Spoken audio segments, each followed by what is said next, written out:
Hello everyone, आज है 6 मार्च और आज इस वीडियो में हम बात करेंगे नायका के बारे में। 147 रुपीज़ का शेयर है नायका का और आज गिरावट देखने को मिली है। अभी 1.5% की गिरावट है, लेकिन जब बाजार खुला था तो गिरावट और भी ज़्यादा थी, तो तकरीबन 3% तक टूट गया था नायका का शेयर। लेकिन बाद में थोड़ा सा संभलता हुआ नजर है, लेकिन अभी भी 1.5% की गिरावट हमें यहाँ पर देखने को मिली है, जबकि बाजार अच्छे मूड में है। बाजार अच्छे मूड में है, लेकिन ये अच्छा परफॉर्म नहीं कर रहा है। बातचीत करेंगे इसको लेकर कि अभी खरीदारी के मौके नायका में है भी कि नहीं और गिरावट की सबसे बड़ी वजह क्या है।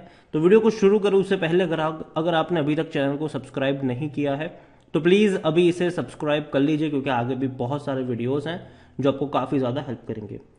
तो 147 रुपीज़ का शेयर है नायका का। पिछले एक महीने में अगर हम देखें तो नायका का जो शेयर रहा है पिछले एक महीने में 7.5% की तेजी दिखाता हुआ नजर आया। 137 से 154 पे गया और लगातार भागता गया, लेकिन बना क्या, पिरामिड बना। जिस तेजी से भागा उस तेजी से वापस भी आ गया, वापस तेजी दिखाई, जिस तेजी से गया उस तेजी से वापस भी आ गया, वापस तेजी दिखाई, अभी जिस तेजी से गया है उसी तेजी से वापस भी नीचे आता हुआ नजर आएगा आपको। नायका ने एक्चुअली जब से इसका आईपीओ आया है तब से लेकर अब तक नुकसान ही किया है और काफी बड़ा नुकसान किया है। आप देखोगे तो पिछले एक साल के अंदर 41% तक की गिरावट हम यहाँ पर देख रहे हैं। 312 तक का हाई बना था यहाँ पर, वहां से लगातार टूटा है। 124 का लो भी बनाया था, फिर धीरे धीरे उछलता हुआ नजर आ रहा है, लेकिन फिर भी एक बड़ी रिपोर्ट्स आती है और रिपोर्ट्स आती है मैक्वायरी से, और मैक्वायरी यहां से 23% की डाउनसाइड देख रहा है और ये बड़ी बात है। मैक्वायरी ने इनको अंडर परफॉर्म की रेटिंग दी है और 115 रुपए का टारगेट रखा है शेयर का। अभी 150 पे ट्रेड कर रहा है और मैक्वायरी ने टारगेट रखा है 115 रुपए का, और यही वजह है कि भैया शेयर कुछ खास अच्छा परफॉर्म नहीं कर रहा है। यहां पर अगर आप देखोगे तो brokerage said the company face risk to its beauty segment margin as growth is now moving towards smaller town and the offline segment. यहां पर अगर आप देखोगे तो आने वाले दौर में इनका जो मार्जिन है वो कम होता जाएगा, क्योंकि जो ग्रोथ है वो छोटे शहरों में और ऑफलाइन सेगमेंट में देखने को मिल रहा है। यहां पर उन्होंने ये भी कहा है कि entry of new players like Reliance retail, Tata click, ये बड़ी एंट्रीज है इस सेगमेंट में। रिलायंस रिटेल की टारा एक काफी बड़ी ब्रांड है, टाटा क्लिक भी है यहाँ पर, जिसकी वजह से नायका को बड़ी कंपटीशन आने वाले दौर में फेस करनी पड़ सकती है। यहां पर अगर देखो, with large D2C brand increasingly looking to move offline and customer demanding more physical store to experience product, we believe Nykaa would need to reinvest a leverage gain to the sustain growth. जाहिर सी बात है, अब लोग देखो, online लोग खरीदारी करते थे, कोविड में हमने बहुत ज़्यादा देखा, ठीक है, लेकिन अब धीरे धीरे लोग जो है वो ऑफलाइन की तरफ जा रहे हैं, मूव कर रहे हैं, फिजिकल स्टोर्स पे जा रहे हैं, जहां पर वो प्रोडक्ट को भैया खुद से एक्सपीरियंस कर पाए। और यही वजह, और दूसरी दो बड़ी कंपटीशन भैया, रिलायंस और टाटा बहुत बड़े कॉम्पिटिटर है ये। यहाँ पर देखिए, Macquarie also see a difficult part two profitability with Nykaa entering the business of serving small moms and pop stores and hence competing with well-oiled distribution network that comes with very thin margin। यहाँ पर अगर आप देखो तो नायका जो है वो अब छोटे स्टोर्स पे जाने की कोशिश कर रहा है, जहां पर वो सीधे सीधे कंपटीटर करेगा उन बड़ी कंपनीज के साथ जिनका डिस्ट्रीब्यूशन नेटवर्क काफ़ी बड़ा है, काफ़ी स्ट्रांग है, जिसकी वजह से इनका जो मार्जिन है वो काफ़ी कम हो जाएगा। इसके अलावा अगर हम बात करने जाए तो नायका का जो परफॉर्मेंस रहा है Q3 का, वो भी कुछ खास अच्छा नहीं रहा है, डिसअपॉइंटिंग रहा है। कंपनी का जो परसेंटेज ग्रोथ होना चाहिए वो नहीं देखने को मिल रहा है, और जो प्रॉफिट हुआ है वो सिर्फ 9 करोड़ का हुआ है, जबकि पहले 30 करोड़ के आसपास हुआ करता था। रेवेन्यू में ग्रोथ जरूर है, लेकिन कोई उतना बड़ा ग्रोथ नहीं आया है।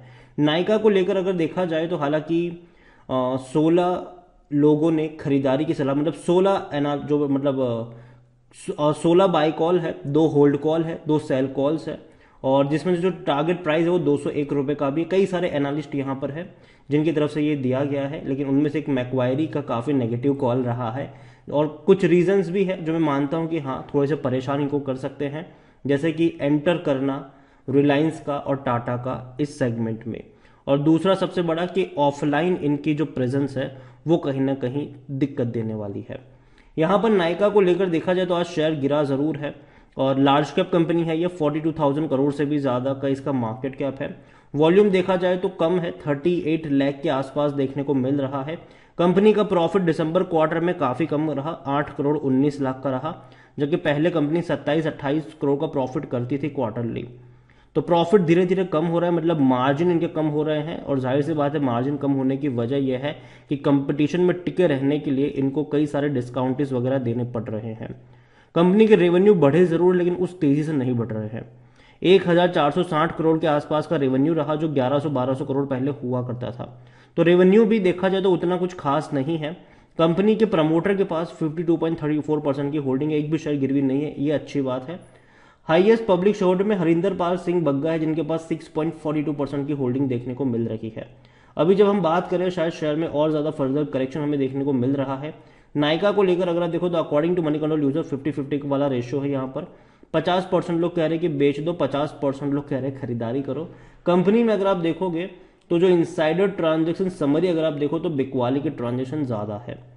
वो 2023 की अगर मैं बात करूँ तो 2023 में बिकवाली वाले ट्रांजेक्शन हमें ज़्यादा देखने को मिल रहे हैं।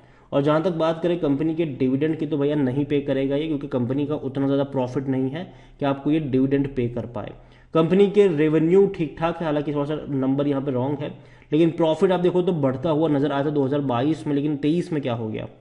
जो प्रॉफिट इनका ईयरली 100 करोड़ का गया था और ऐसे ही वक्त में आईपीओ लेकर आए थे ये लोग, अभी क्या हो गया इनको। अभी यह है कि इनका प्रॉफिट कम हो रहा है। 4 करोड़ का प्रॉफिट था सितंबर क्वार्टर में, दिसंबर क्वार्टर में 8 करोड़ का प्रॉफिट रहा। तो प्रॉफिट बहुत कम हो रहा है इनको, और ये बढ़ना पड़ेगा और बढ़ना मुश्किल है, क्योंकि कंपटीशन इतनी ज़्यादा है कि टिके रहने के लिए इनको काफ़ी पैसा बर्न करना पड़ रहा है। यहाँ पर अभी भी हाई पी पे ट्रेड कर रहा है, ये काफ़ी हाई पी है इसका। दूसरा अदानी मान लो इसको, लेकिन अदानी में तो भैया चलो ठीक है, बिजनेस है, सबको काफ़ी बड़ा ब्रांड है। नायका में वो नहीं है। 80% एनालिस्ट कहते हैं खरीदारी करो। मेरी बाइंग की रिकमेंडेशन पहली चीज़ नहीं है यहाँ पर। अगर आप देखो तो प्रमोटर के पास 52.34% की होल्डिंग है, 4.06% म्यूचुअल फंड के पास है, 2.29% डोमेस्टिक इंस्टीट्यूशन के पास है, 11.06% एफआईएल्स के पास है, रिटेल और अदर्स की मिलाकर 30.24% है, जिनमें से रिटेल इन्वेस्टर्स 3.57% की होल्डिंग लेकर बैठे हैं। देखिए कुछ इंटरेस्टिंग हो गया दिसंबर क्वार्टर में, एक ही महीने में अगर आप देखो तो नवंबर में एफआईएल्स की जो होल्डिंग थी वो 6.16% की थी, वो बढ़ गई और बढ़ के 11.06 पर आ गई। और इवन नवंबर में म्यूचुअल फंड के पास 2.16% की होल्डिंग थी, वो भी बढ़ के 4.06 पर आ गई। इतना ही नहीं, 0.77 डोमेस्टिक के पास था, वो भी बढ़ के 2.29 पर आ गया। और एफआईआई तो था ही, रिटेल वाले भी अगर आप देखोगे तो 2.59% थे, वो भी बढ़कर 3.57 पर आ गए। मतलब अदर पार्टीज ने ही बेचा है और म्यूचुअल फंड, डोमेस्टिक और एफआईआई ने खरीदा है यहाँ पर। देखिए ओवरऑल नायका मेरे हिसाब से कंपनी में उतना ज़्यादा बुलिश नहीं हुई इसके ऊपर लॉन्ग टर्म के लिए। मुझे लगता है कि काफ़ी बड़ी कंपटीशन है इस सेगमेंट में, कई सारे प्लेयर घुस रहे हैं और घुसेंगे आने वाले दौर में, और नायका को दिक्कत आएगी, लॉन्ग टर्म में दिक्कत आएगी इनको। तो अभी के लिए मैं कहूँगा कि हाँ करेक्शन आ सकता है, और यही वजह है कि मैं अवॉइड करने की सलाह दूंगा। मैं ये नहीं कह रहा हूँ कि मैक्वायरी सही होगा, लेकिन मुझे लगता ज़रूर है यहाँ पर कि एटली से यहाँ से 135 की तरफ ज़्यादा नज़र तो आ रहा है। बाकी मर्जी आपकी है। वीडियो को यहीं पे एंड करूँगा। पसंद आया हो तो लाइक करो, शेयर करो, चैनल अगर पहली बार आए तो प्लीज़ सब्सक्राइब करें। और नायका के बारे में आप क्या सोचते हैं वो भी आप मुझे कमेंट में लिख कर बता सकते हैं। Thank you.